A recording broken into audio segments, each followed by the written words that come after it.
In this video we are going to learn about corrosion. Imagine four objects: an aluminium toy, an iron nail, a copper pipe and a gold ring are left out in the open for many years. Which of the four materials do you think will be in the best condition when they are rediscovered? Pause, think and continue when ready. If you think the gold ring is likely to be in the best condition, you're right. The copper pipe and the iron nail will appear in a worse condition, but the aluminium toy is also preserved very well.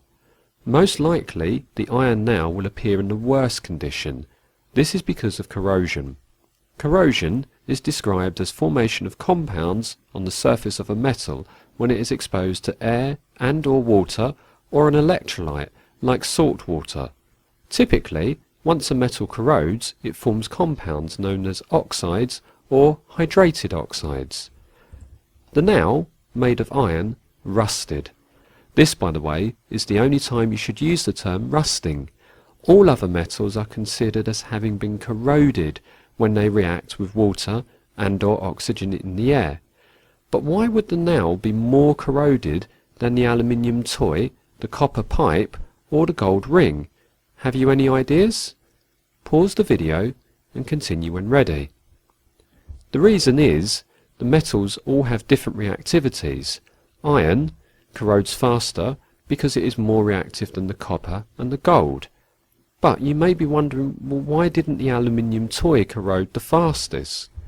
The truth is, the aluminium is more reactive than the iron, so it reacts fastest with the oxygen from the air, forming aluminium oxide.